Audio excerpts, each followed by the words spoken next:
Never thought I'd raise a son who could look me in the eye and tell me I wasn't special enough. But that's exactly what happened when I called to ask about the wedding date. My daughter-in-law, Veronica, answered in that clipped tone she'd perfected over the years. "We got married yesterday," she said, her voice light and dismissive like she was commenting on the weather. "Just for special people." The line went quiet for a second, and I heard my son Garrett laugh softly in the background. Special people. I'd raised him alone after his mother passed when he was 9. I'd worked 2 jobs to put him through college. I'd been there for every scraped knee, every heartbreak, every achievement. And now I wasn't special enough to watch him marry.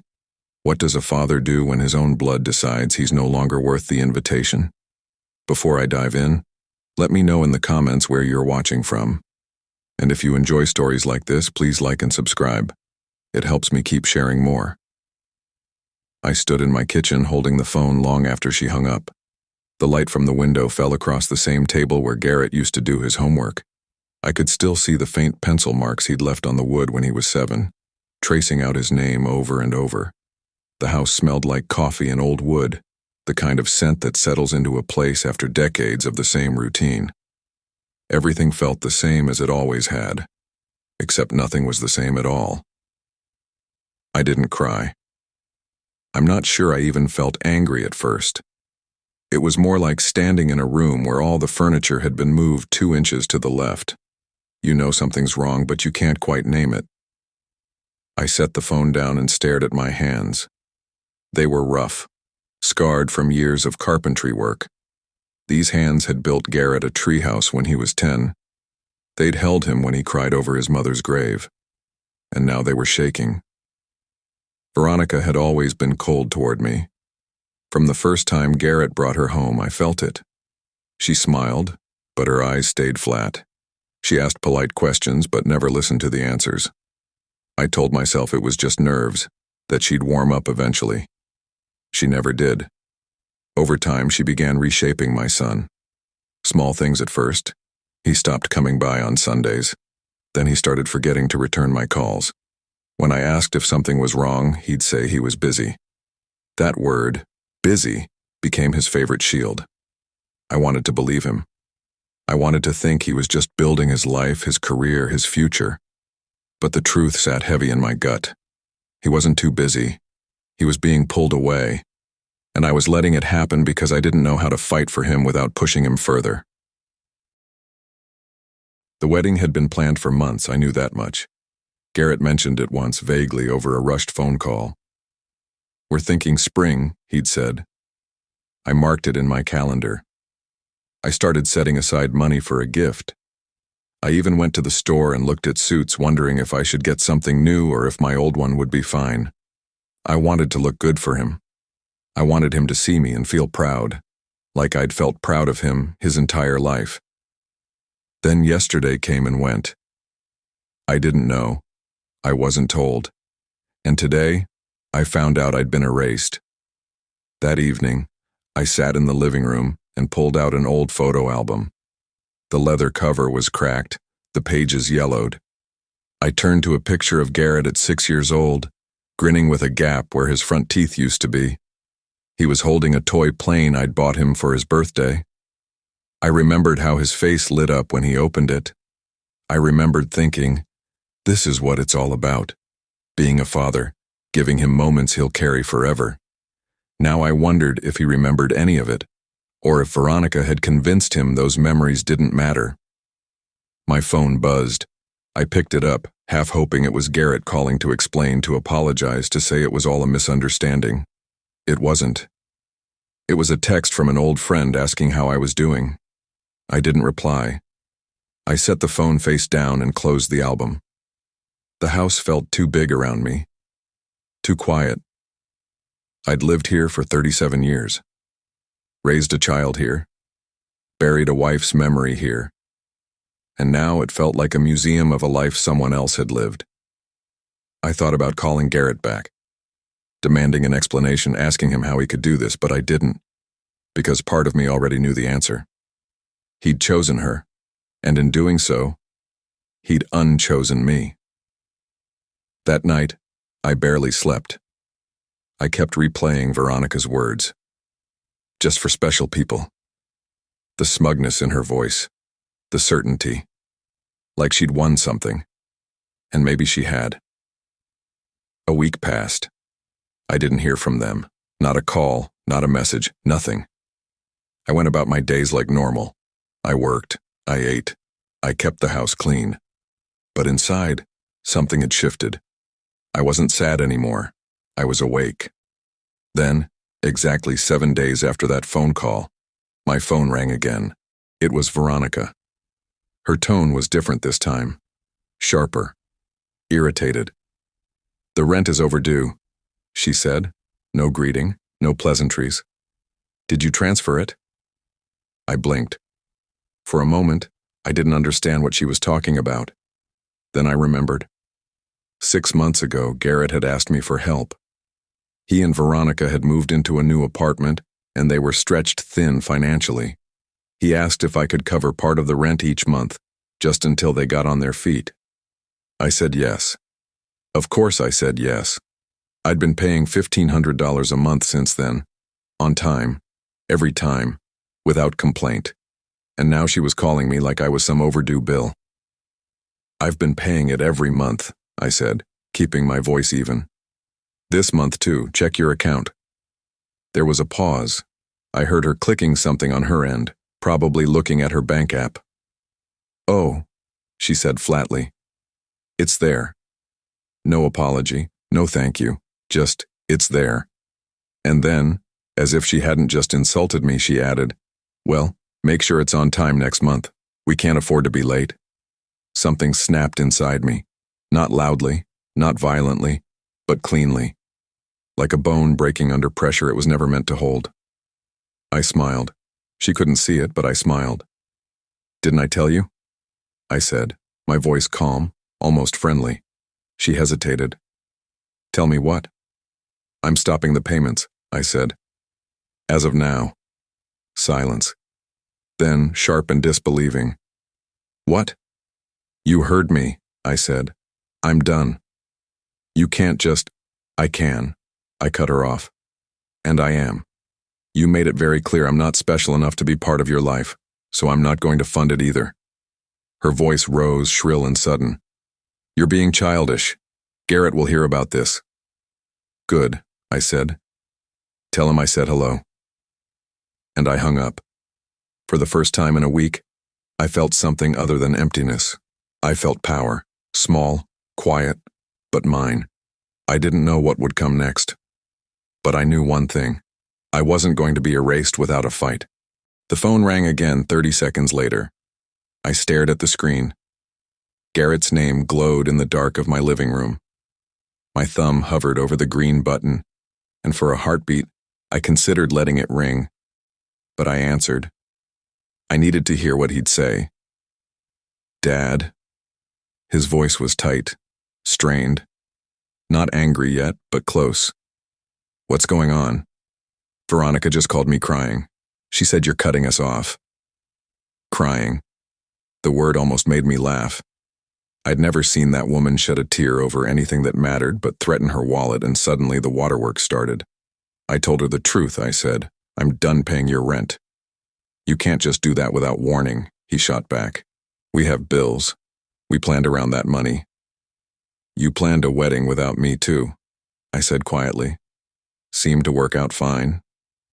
Silence crashed between us like a wave. I could hear him breathing, could almost see him running his hand through his hair the way he used to when he was frustrated as a teenager. When he finally spoke, his voice was colder. "That's what this is about? You're punishing us because of the wedding?" "I'm not punishing anyone, Garrett," I said, and I meant it. "I'm just stopping something that doesn't make sense anymore. You don't need me in your life. You made that clear, so you don't need my money either." "It's not like that." "Then what is it like?" I asked. "Explain it to me. Explain how your father isn't special enough to see you get married, but he's special enough to pay $1,500 a month so you can live somewhere nice." He didn't answer right away.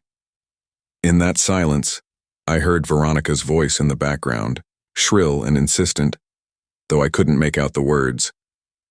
Veronica thought it would be better to keep it small, he said finally. Intimate. Just close friends and her family. Her family, I repeated. All 12 of them, I'm guessing. Another pause. Longer this time. Dad. I raised you alone, Garrett. Your mother died when you were 9 years old. Do you remember that? Do you remember who sat with you every night for a year because you couldn't sleep? Who taught you to drive? Who worked doubles so you could go to college without debt? My voice cracked, just slightly, but I steadied it. I'm not asking you to owe me. I never wanted that. But I deserved respect. And you didn't give it. You're being unfair, he said. And now the anger was fully there. Veronica and I made a decision together. It wasn't personal. It was the most personal thing in the world, I said. And you know it. He hung up. The line went dead, and I sat there holding the phone, staring at the black screen until it timed out and faded. I set it on the table and leaned back in my chair. The house settled around me with its familiar creaks and sighs. If you were in my position, what would you have done? Let me know in the comments. The next morning, I went to the hardware store. I needed nails, wood glue, something to keep my hands busy. I'd learned a long time ago that idleness was dangerous. It let thoughts circle like vultures. The store smelled like sawdust and oil, sharp and clean. I moved through the aisles slowly, running my fingers over the tools, the smooth handles of hammers, the cold metal of measuring tapes. A young guy at the counter nodded at me. Building something? Fixing something, I said. He smiled like he understood, though he couldn't have. I paid and drove home. The sky was low and gray, threatening rain that wouldn't come. When I pulled into my driveway, I saw a car I didn't recognize parked across the street. Black sedan, tinted windows. I grabbed my bag from the passenger seat and walked toward my front door, keeping the car in my peripheral vision. The driver's door opened. Veronica stepped out. She was wearing a long coat, heels that clicked on the pavement, and an expression that could have frozen water. She didn't wait for me to invite her in. She walked straight up my driveway like she owned it. We need to talk, she said. I stopped at my door, key in hand. No, we don't. Yes, we do. Her voice was sharp, controlled. You can't just abandon Garrett like this. He's your son. I didn't abandon him, I said. I stopped paying his bills. There's a difference. She stepped closer. I could smell her perfume, something floral and too strong. Her eyes were hard, calculating. This wasn't grief. This was strategy. You're being selfish, she said. Garrett has always looked up to you. And now, when he needs you most, you're turning your back on him. I almost laughed. Almost. He needs me most, I repeated. He didn't need me at his wedding. He didn't need me for the past 6 months except to wire him money. But now that I've stopped, suddenly I'm abandoning him. Her jaw tightened. You don't understand what we're going through. Then explain it to me, I said. Make me understand why you thought it was okay to exclude me from the most important day of his life, and then call me a week later asking for rent money. She didn't answer. She just stared at me, her face unreadable. And then, quietly, almost too quietly to hear, she said, He didn't want you there. The words landed like a fist to the chest. I felt my breath catch, felt the world tilt just slightly. What? He didn't want you there, she repeated, louder now, more confident. I told him he should invite you. I said it would look bad if you weren't there, but he said no. He said you'd make it about yourself, that you'd guilt trip him or cry or make some scene. So we didn't invite you. That was his choice, William. Not mine. I stared at her. My hands went numb. The bag of hardware slipped from my grip and hit the porch with a dull thud. She smiled. Just a little. Just enough. I'm sorry you had to hear it like this, she said, though her voice carried no sorrow at all. But maybe now you'll stop blaming me and start seeing the truth. Your son doesn't want you in his life. He just doesn't have the guts to tell you himself." She turned and walked back to her car. I stood there, frozen, watching her drive away. The street went quiet again. A dog barked somewhere in the distance. The wind picked up, rattling the leaves in the old oak tree at the edge of my yard. I bent down slowly and picked up the bag. My hands were shaking. Inside, I set everything on the kitchen counter and stood there for a long time, staring at nothing. The clock on the wall ticked. The fridge hummed. The house breathed around me like it always had. But I felt like I was disappearing. I pulled out my phone and opened my messages. I scrolled to Garrett's name. My thumbs hovered over the keyboard. I wanted to ask him if it was true. I wanted to call him a liar. I wanted to beg him to tell me Veronica was manipulating me, that he'd never said those things. But I didn't type anything. Because deep down, I wasn't sure I wanted to know the answer. I set the phone down and walked to the window. Outside, the sky was darkening. A storm was finally coming. That night, I couldn't sleep. I lay in bed staring at the ceiling, replaying every moment of the last 10 years. Every missed call, every canceled visit, every time Garrett said he was too busy. I'd made excuses for him. I told myself he was building a life. But maybe Veronica was right. Maybe he just didn't want me anymore. At 2 a.m., my phone buzzed. A text from Garrett. It was short. "We need to talk. Tomorrow. My place. 10 a.m. No apology. No explanation. Just a command. I read it 3 times. Then I typed back one word. No. I hit send and turned off my phone. For the first time in years, I slept soundly. Morning came with a strange kind of clarity, the kind you only get after you've stopped fighting something and finally let it settle. I made coffee, sat at the kitchen table, and watched the sunlight crawl across the floor. The house was quiet, but it didn't feel empty anymore. It felt mine. My phone stayed off. I didn't need to see the messages piling up. I already knew what they'd say. Guilt, accusations, maybe even threats. But none of it mattered. I'd spent decades being available, being the dependable one, the father who always answered. Not anymore. Around noon there was a knock at the door. Heavy, insistent.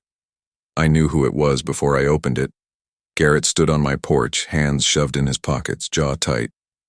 He looked older than I remembered. Tired. There were lines around his eyes I hadn't noticed before, and his shoulders sagged like he was carrying something too heavy. For a split second, I saw the boy he used to be, the one who ran to me when he skinned his knee. But that boy was gone. "You didn't come," he said. Not a question, a statement. "You told me to," I replied. I said no. He exhaled sharply through his nose, looked away, then back at me. "Can I come in?" I stepped aside. He walked past me into the living room, the same room where he'd grown up, where we'd watched movies on Friday nights, where I'd taught him to tie a tie before his first school dance. He stood in the center of it now like a stranger. "Veronica told me what she said to you," he started. "I want you to know she was upset. She didn't mean it the way it sounded." "Which part?" I asked. "The part where I wasn't special enough for the wedding or the part where you didn't want me there?" His face flushed. "Dad, just tell me the truth, Garrett," I said, my voice steady. "Did you want me at your wedding or not?" He looked down at his hands. The silence stretched long enough that I had my answer, but I waited. I needed to hear him say it. "It's complicated," he finally muttered. "No," I said. "It's actually very simple. Yes or no." He ran a hand through his hair, turned away from me. "Veronica we thought it would be easier without family drama. Her parents have issues and we didn't want—" "I'm not her parents," I interrupted. "I'm your father, and I've never caused you a single moment of drama in your entire life." "You don't understand," he said, his voice rising. "You still see me as a kid. You still treat me like I need you to hold my hand through everything. The accusation hit like a slap. When, I said slowly, have I ever done that? All the time, he snapped, turning to face me. Every phone call you ask if I'm eating right, if I'm getting enough sleep, if I need help with anything. It's suffocating. I stared at my son, my only child, the person I'd loved more than my own life, and I realized he resented me for caring. So asking if you're okay is suffocating, I said quietly. But asking for $1,500 a month isn't. His face went red. That's different. How? Because I needed help. And I gave it, I said. Every month, without hesitation, without making you beg. I gave it because you're my son and I love you. But apparently love is only welcome when it comes with a check. He looked away, his hands curled into fists at his sides. Veronica said you'd twist this. Veronica, I said, has spent 3 years turning you against me, and you let her. She didn't turn me against anyone, he shot back. She helped me see that I need to set boundaries, that I can't live my whole life trying to make you happy. I never asked you to make me happy, I said, and my voice cracked despite myself. I only ever wanted you to be happy. That's all I've ever wanted. He shook his head. You say that, but you guilt me every time I don't call, every time I'm too busy to visit. You make me feel like I'm failing you. Because you are, I said, and the words came out harsher than I meant, but I didn't take them back. Not because you don't visit enough, but because you've forgotten where you came from. You've forgotten who raised you, who sacrificed everything so you could have the life you have now. I didn't ask you to sacrifice anything, he said coldly. The room went silent. Those words hung in the air like smoke. I felt something inside me break. Not loudly, not dramatically. Just a quiet final snap. No, I said softly. You didn't. You were a child. Children don't ask for sacrifice, but parents give it anyway. That's what love is. He looked at me, and for just a moment I saw something flicker in his eyes. Regret, maybe? Shame? But then it was gone, replaced by that same cold distance Veronica had taught him so well. I didn't come here to fight, he said. Then why did you come? I asked. He hesitated. I came to ask you to keep helping with the rent, just for a few more months until we get stable. I almost laughed. Almost. You're serious. We're struggling, Dad. I'm trying to build a life here. I just need a little more time. You had time, I said. You had me. And you chose to push me out. So no, I'm not giving you another dime. His face hardened. Fine. Then don't expect me to come around anymore. I haven't expected that in a long time, I said.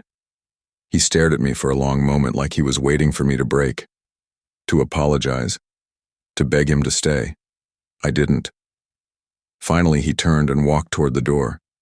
He stopped with his hand on the knob, his back to me. You're going to regret this, he said quietly. Maybe, I said, but I'll regret it a lot less than I regret raising a son who only loves me when it's convenient. He flinched. I saw it in the way his shoulders tensed, but he didn't turn around. He opened the door and walked out. I stood in the center of my living room and listened to his car start, listened to him drive away.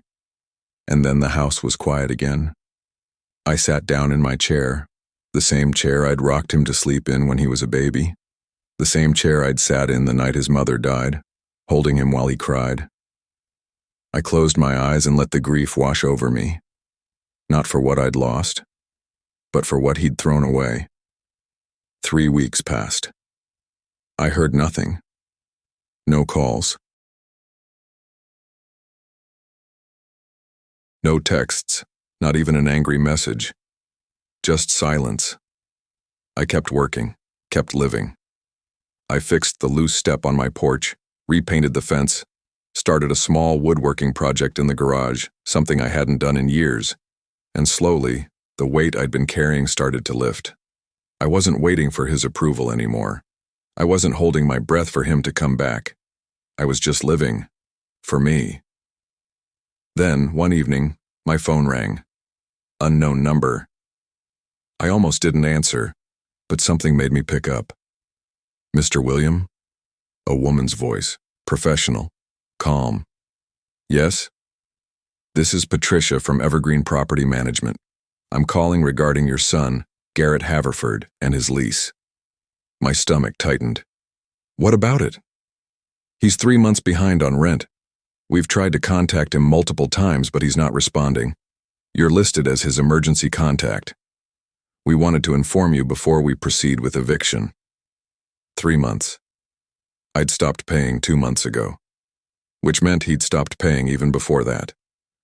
I'm not responsible for his rent, I said. I understand, Patricia said. But we thought you should know. Eviction proceedings begin next week unless the balance is paid in full. She gave me the amount. It was over $6,000. I thanked her and hung up. I sat there holding the phone, staring at the number glowing on the screen. Part of me wanted to call him, to ask what happened, to offer help one more time. But I didn't, because I finally understood. He'd been using me. Maybe not consciously. Maybe he even believed he loved me. But love isn't just a feeling. It's a choice. And he'd chosen to take from me without ever giving back. I deleted the voicemail. 2 weeks later, I heard through a mutual friend that Garrett and Veronica had moved. Somewhere smaller, cheaper. That Garrett had taken a second job. That things were hard. I felt a pang of sadness, but not regret. Because I'd finally learned the hardest lesson a parent can learn. Sometimes, the greatest love you can give your child is letting them face the consequences of their choices. Sometimes you have to step back and let them fall.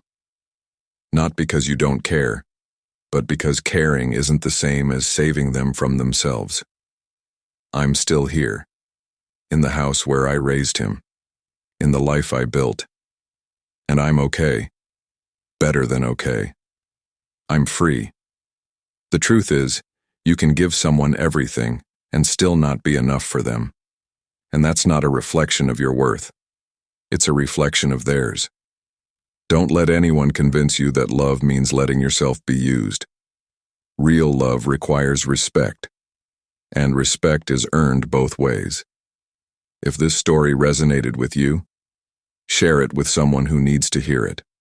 And tell me in the comments, have you ever had to walk away from someone you loved because they didn't value you? Sometimes the hardest goodbyes are the ones that set you free.